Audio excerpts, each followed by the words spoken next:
Hi there, Mauritiana here, founder of the Mindsight Academy, neuro coach to executives, leaders, entrepreneurs, and a neuro leadership trainer using insights from neuroscience to help you deliver results by learning to work smarter, be in control of your brain, manage yours and other people's emotions, change behaviors, flourish, and exceed expectations.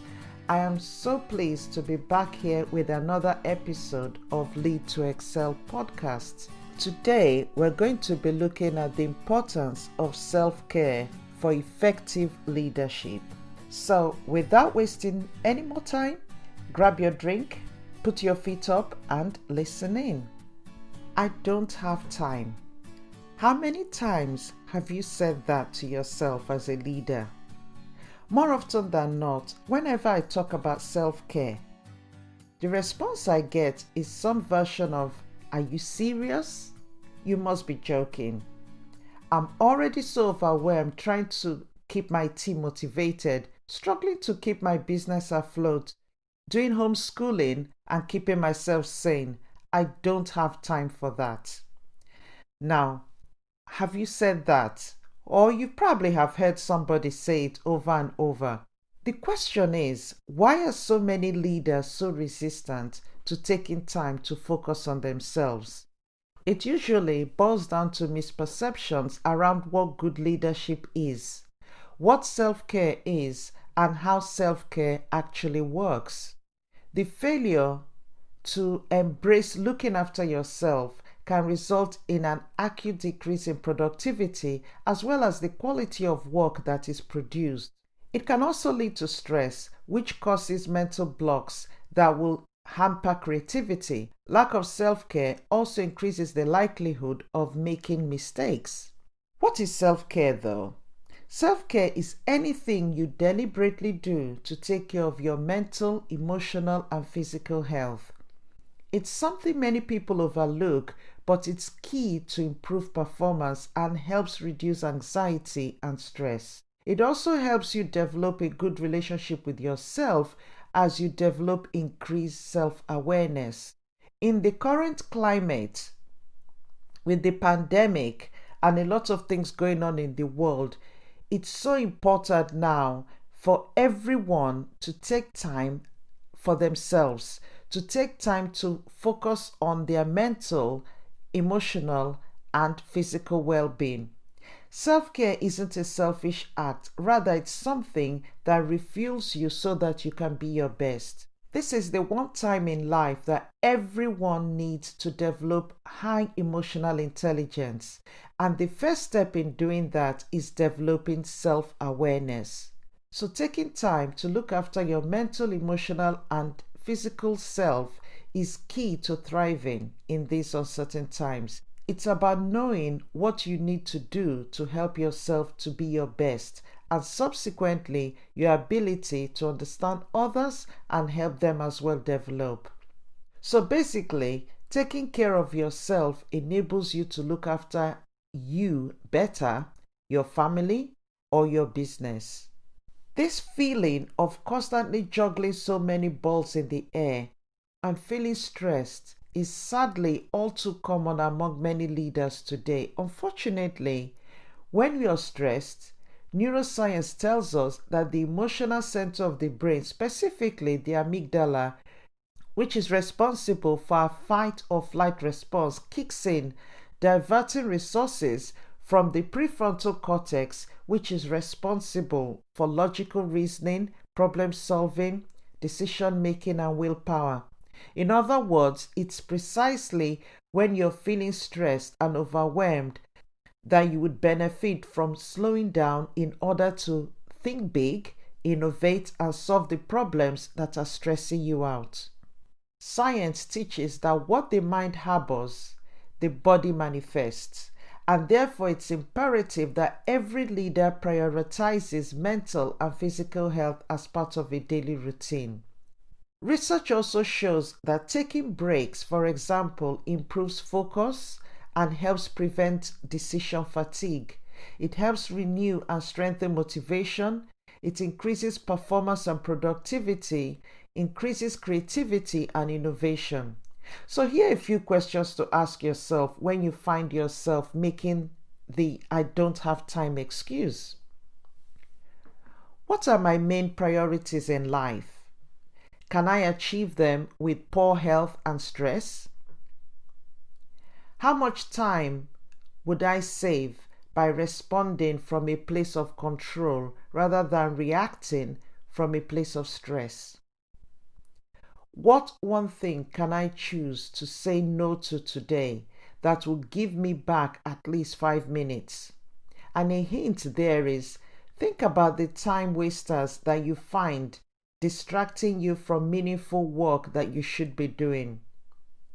How could you use this time to improve your own mental and physical well-being and professional performance? Many leaders believe that taking time for themselves is a weakness.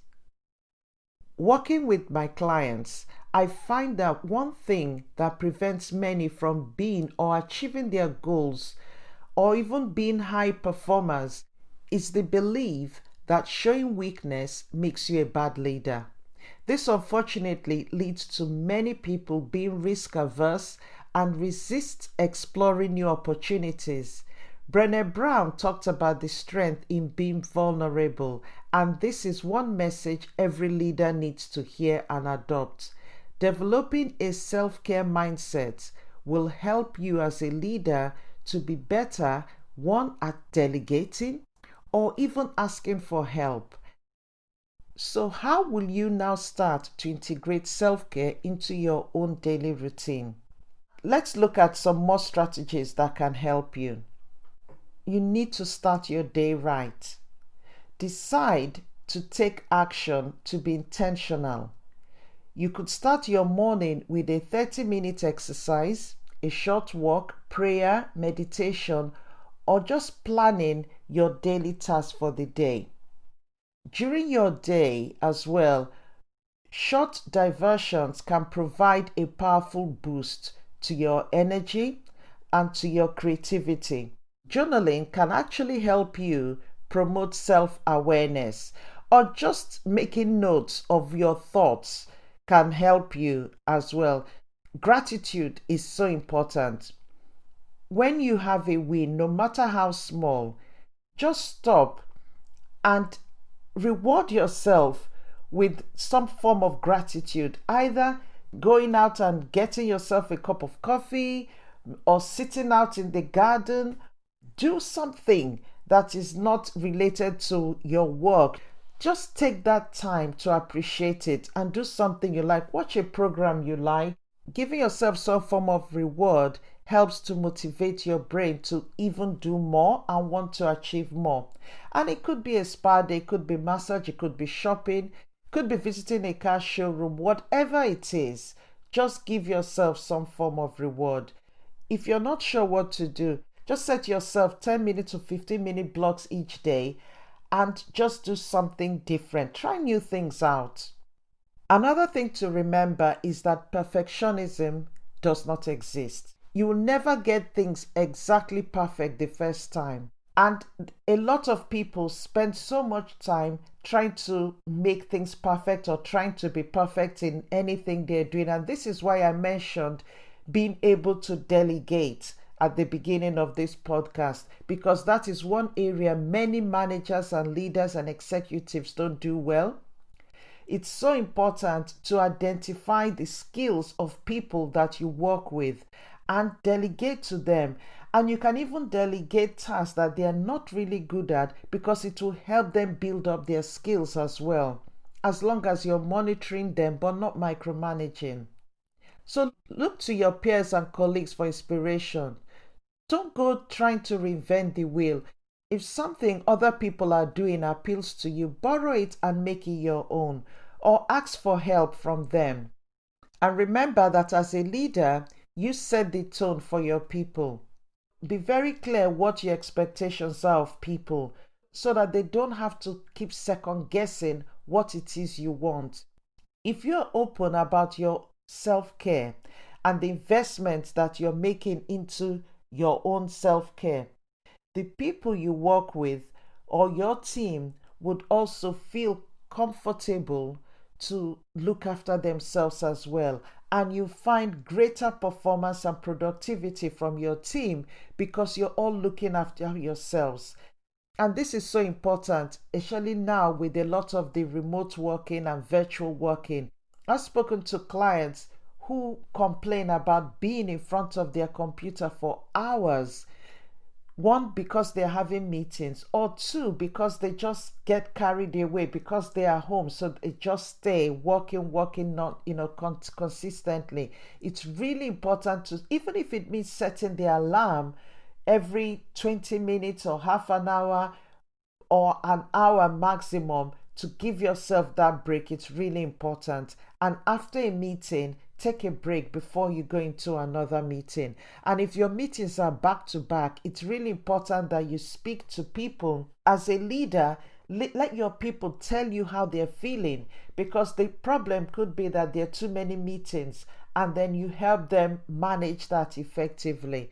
And if you're an employee or a staff, speak to people, speak to your managers or leaders about your concerns. It's really important. And this is all part of self-care. So now you need to create that time where you can unplug during the week. Create a list of 10 favorite activities that will generate excitement and enhance your ability to unplug and relax. It's really important that you know when to stop, reevaluate, and recharge. You could also start by creating a work week calendar that includes time for you to relax and rewind. When you do your planning, scheduling me time for you, and then actually start thinking about what you plan to do, so that you plug in blocks of time for relaxing, for reading, for any activities that you want that will enable you relax. After each week, assess your physical and mental state. Did it feel good to have that time for self-indulgence? And what will you try out next time? Or what do you need to do differently? These are really important. And as I mentioned at the beginning, practice self-awareness, because what sets great leaders apart is their dedication to learning more about themselves and others. When you develop self-awareness, you find that you have more direction, more purpose, more influence, and more success in your personal life and in your professional life as well. So start by just being aware of your feelings and what they're teaching you. Think about your emotions. Think about the thoughts that go through your mind when you have different types of emotions. As I was discussing with one of my clients today, it's important to really have that feedback loop where your colleagues give you feedback and you also give them feedback. So gather feedback to look after yourself through other people's eyes, because this will help you grow as well. Know what your strengths and weaknesses are to enable you to identify what you're doing well and what you could also improve. And it's important that you know how to set boundaries. Boundaries are basically the limits that you set with other people in what you find acceptable and unacceptable in their behavior towards you. And it's also setting boundaries for yourself, what you will find acceptable and what you would find unacceptable for yourself as well. So setting boundaries is a form of self-care. It's an important process that will help you recognize what you need so that you can then put it in place or ask for it.